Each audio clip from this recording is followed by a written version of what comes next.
Hello and welcome to my channel amazing Aradhana. Negative વિચારોને કઈ રીતે દૂર કરવા? નેગેટિવ વિચારો તમને મને આપણે બધાને આવતા હોય છે. કોઈ વ્યક્તિ એમ કે હું તો સંપૂર્ણ પોઝિટિવ છું તો એ બની જ ના શકે. 1 સેકન્ડ માટે 2 સેકન્ડ માટે તો નેગેટિવ વિચાર ઘણી વખત આપણને આવી જ જતા હોય છે. અને આ કોઈ વસ્તુ તો છે નહીં કે ચલો આ વસ્તુ અહીંયા જગ્યાએ પડી છે તો આપણે આ જગ્યાએ મૂકવી છે તો તમે 1 સેકન્ડમાં તમે ચલો દૂર કરી શકો. વિચારો છે અને વિચારો ઉપર કાબુ રાખવું, વિચારોને કંટ્રોલમાં કરવા એ કે ચપટી વગાડવાની વાત નથી. એમાં પણ નેગેટિવ વિચારોને કંટ્રોલ કરી અને પોઝિટિવ વિચાર તરફ આગળ વધવું કે સહેલી વાત થોડી છે. એક દિવસમાં કે થોડું થઈ જશે કે તમે નેગેટિવ વિચારો તરત જ પોઝિટિવ વિચારોમાં બદલાવી લો. ના, કેમ કે આ વિચારો છે અને વિચારોને કંટ્રોલ કરવા માટે થોડો સમય જોઈએ, થોડી પ્રેક્ટિસ જોઈએ, એની આદત પાડવી પડે તો જ થાય ને. તો આપણે આ નેગેટિવ વિચારોને કઈ રીતે દૂર કરી શકીએ અને પોઝિટિવ વિચારોને કઈ રીતે લાવી શકીએ, આજે આપણે એની વાત કરવાના છીએ. જ્યારે પણ તમારા નેગેટિવ વિચારો, સૌથી પહેલાં તો તમારા નેગેટિવ વિચારો શું છે એ જાણી લેવું મહત્વપૂર્ણ છે. જ્યારે નેગેટિવ વિચાર આવે તો તેને ઓળખો. તે વિચારો સાચા છે કે નહીં તે પોતાને પૂછી જુઓ. તમે બધું ખરેખર સાચું માની રહ્યા છો કે ફક્ત તમારે એ મનની ધારણા જ છે?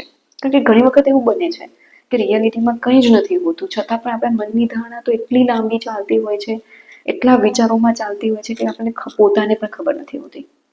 કોઈ વ્યક્તિ ક્યાંય બહાર જાય છે, એકદમ સહી સલામત જ છે, છતાં પણ જો તમને એવા વિચાર આવે કે એને આમ થશે તો, એને ઓલું થશે તો, એ કેવી રીતે જશે, એને કોઈ આવી રીતે કરશે તો, કોઈ કંઈ જ નથી, અત્યારે ખૂબ જ સરસ રીતે જાય છે, એની લાઈફ જીવે છે, છતાં પણ તમને વિચાર એવા આવે છે. તો આ તમારા મનની ધારણા છે. અને આવા જ નેગેટિવ વિચારો છે તમે સતત કરતા રહો તો તમે તો મેન્ટલી હેરાન થાઓ છો, પણ સાથે સાથે એની ઇફેક્ટ લાંબા ગાળે ખૂબ જ ખરાબ થતી હોય છે. કારણ કે તમે દરરોજ સતત એ જ વિચાર કરો છો. એટલે પછી ઘણી વખત એ તમારા મનની ધારણા હોય છે, એ સાચું હોતું જ નથી. એટલે પછી નેગેટિવ વિચારોને પોઝિટિવ વિચારોમાં બદલવાનો પ્રયાસ કરવો જોઈએ. અને બીજું એ કે તમારા લક્ષ્યોને ધ્યેયો નક્કી કરો અને તમારી ઉર્જા છે એને પ્રાપ્ત કરવામાં વાપરો, કે જેથી તમે આવા નેગેટિવ વિચારોમાં તમે ખોવાઈ ન જાઓ. કારણ કે તમારું ફોકસ ફક્ત તમારા લક્ષ્યને ધ્યેય તરફ હોય એટલે કોઈ બીજા વિચારો તો તમારી પાસે આવવાના જ નથી. બરાબર છે? એટલે હંમેશા તમારા લક્ષ્યને ધ્યેય પર ધ્યાન આપો. તમારી ધારણા, જ્યારે પણ તમને 1 સેકન્ડ માટે પણ એવો વિચાર આવે કે આમ થશે તો તરત તમારા વિચારોને બદલો કે નહીં, કંઈ જ નહીં થાય. ભગવાનનું નામ લેવાનું ચાલુ કરો. કારણ કે ધીમે ધીમે આવી રીતે કરશો તો જ થશે. તમારું જીવન તમારા મનોભાવ પર આધાર રાખે છે, તમારા મનના વિચારો પર આધાર રાખે છે. માટે હંમેશા પોઝિટિવ રહેવા માટે પ્રયત્નશીલ રહેવું બહુ જરૂરી છે. અને એટલા માટે જ હું આજે 8 સ્ટેપ કહેવાની છું. એ 8 સ્ટેપ છે ને એ થોડા ઘણા અંશે તો તમને નેગેટિવ વિચારોમાંથી પોઝિટિવ વિચારો તરફ જવા માટે જરૂર મદદરૂપ થશે.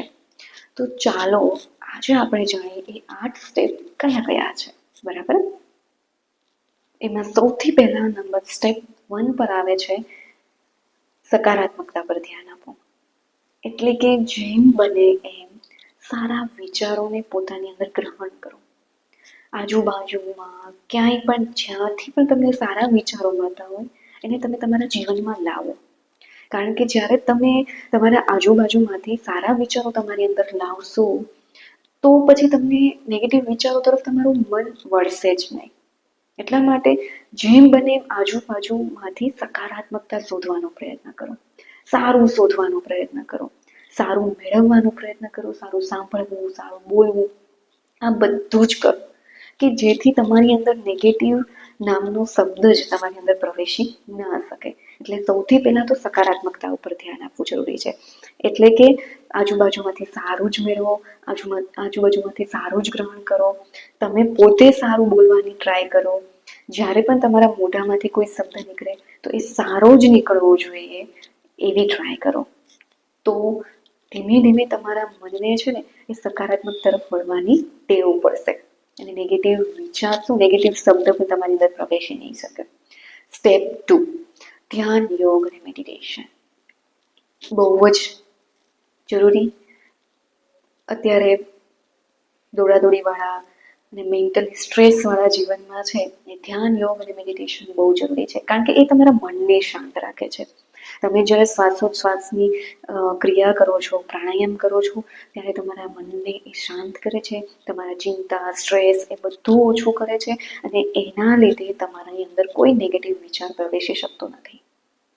એટલીસ્ટ સવારે ઉઠીને ખાલી 10 મિનિટ જ તમારે આના માટે સમય કાઢવાનો છે, અને પછી જો એનું કેવું રિઝલ્ટ મળે છે. એટલે મનને શાંત રાખવા માટે, સ્ટ્રેસ, ચિંતાથી દૂર રહેવા માટે ધ્યાન, યોગ અને મેડિટેશન બહુ જરૂરી છે, કારણ કે એ તમારી અંદરની નેગેટિવિટીને બહાર કાઢે છે અને પોઝિટિવિટીને અંદર લાવે છે. એટલે આ સ્ટેપ 2 છે.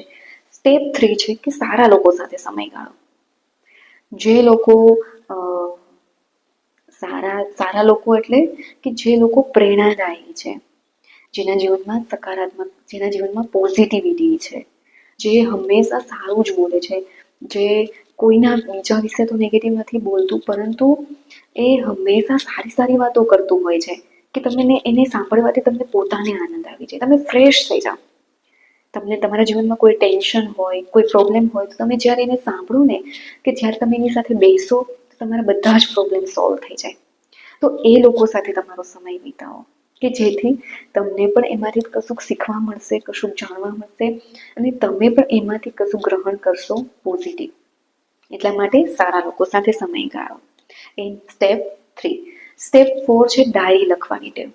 તમારા વિચારો, તમારી લાગણીઓને છે ને એ ડાયરીમાં લખો, કે તમને પોતાને ખ્યાલ આવે કે મારા વિચારો રિયલમાં કેવા છે. કારણ કે આપણે પોતે નથી વિચારતા, પણ જ્યારે આપણા વિચારોને, આપણા લાગણીઓને જ્યારે ડાયરીમાં લખશું, ત્યારે આપણે એ જાણી શકીશું કે મારે મારા વિચારોને કઈ રીતે પોઝિટિવમાં બદલવાની જરૂર છે, કઈ જગ્યાએ મારા વિચારોને પોઝિટિવમાં લાવવાની જરૂર છે, કઈ જગ્યાએથી મારે નેગેટિવિટીની દૂર કરવાની જરૂર છે. એટલે તમારા વિચારો અને લાગણીઓને ડાયરીમાં લખવાની ટેવ પાડો.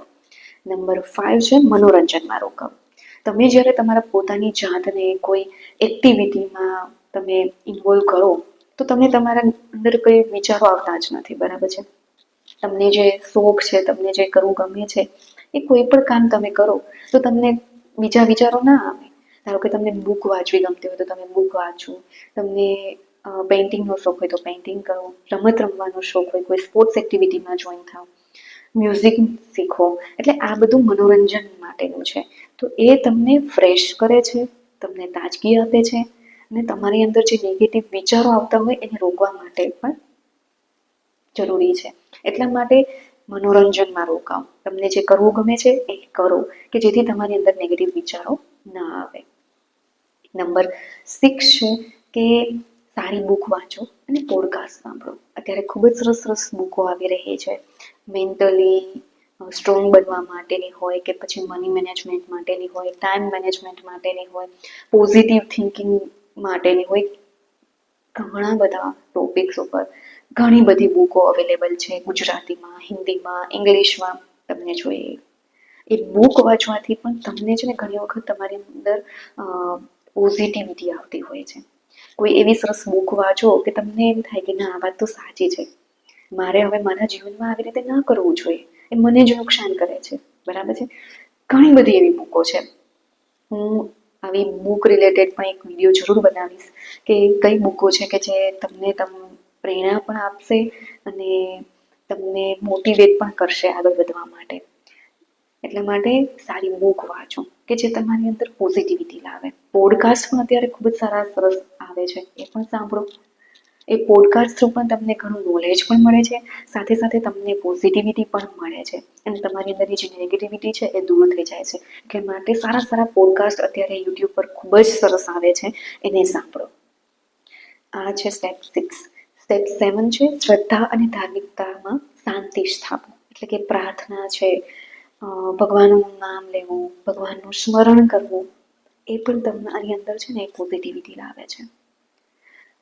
તમે મંદિરમાં જાઓ, કોઈ પણ મંદિરમાં જાઓ, જ્યારે તમે ત્યાં બેઠા હોય તમને કેટલી શાંતિ લાગે ને. તમને પોઝિટિવ વાઇબ્સ મળે છે, પોઝિટિવ એનર્જી મળે છે તમને ત્યાંથી. એટલા માટે હંમેશા શ્રદ્ધા અને ધાર્મિકતામાં શાંતિ સ્થાપવાની જરૂર છે. પ્રાર્થના કરો, મંદિરે જઈને થોડી વાર શાંતિથી બેસો, તો એ પણ તમને છે ને એમાંથી પોઝિટિવ વાઇબ્સ આપોઆપ મળી જશે અને તમારી અંદરની નેગેટિવિટી દૂર થશે. એટલે પ્રાર્થનામાં પણ એટલી જ શક્તિ રહેલી છે. અને લાસ્ટ નંબર 8 છે કે તમારા સ્વાસ્થ્યનું ધ્યાન રાખો. જો તમે હેલ્ધી હોય, ફિટ હોય, તો ઓટોમેટિક તમારી અંદર પોઝિટિવ એનર્જી આવતી જ જાય અને નેગેટિવ વિચારો દૂર થાય. જો તમે વ્યવસ્થિત રીતે ઊંઘ લો, બરાબર છે, સારી ઊંઘ, પછી પૌષ્ટિક આહાર, દરરોજ રેગ્યુલર કસરત, આ બધી જ વસ્તુ જો તમારા જીવનમાં વ્યવસ્થિત રીતે રેગ્યુલર તમારા જીવનમાં વણાઈ ગઈ હોય તો તમારી અંદર પોઝિટિવ એનર્જી આવે છે અને નેગેટિવ વિચારો દૂર થાય છે. એટલે આ બધા સ્ટેપ છે એ થોડા ઘણા અંશે તમારા નેગેટિવ વિચારોને દૂર કરવામાં અને નેગેટિવ વિચારોને પોઝિટિવ વિચારોમાં બદલવામાં થોડા ઘણા અંશે તો જરૂર ને જરૂર મદદરૂપ થશે. જીવન છે એ આગળ વધતું જ રહે છે. મહત્વપૂર્ણ તો એ છે કે તમારા મગજને, તમારા મનને બળવાન બનાવો, મક્કમ બનાવો. તમારા મનને શાંત રાખો અને તેને પોઝિટિવ વિચારો તરફ લઈ જવા માટે પ્રયત્ન કરવો, પોઝિટિવ વિચારો વિકસાવવા પર પ્રયત્ન કરવો એ સૌથી મહત્વપૂર્ણ છે. એટલા માટે આ સ્ટેપ છે એ થોડા ઘણા અંશે જરૂર મદદરૂપ થશે આપ સૌને.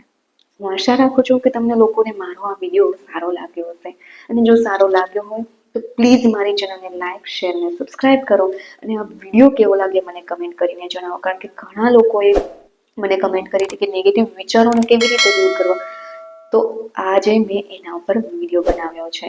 જો તમને કોઈ એવો ટોપિક લાગતો હોય કે ભાઈ આના વિશે મારે જાણવું છે તો પ્લીઝ મને કમેન્ટ કરો, તો હું જરૂર ટ્રાય કરીશ. Thank you.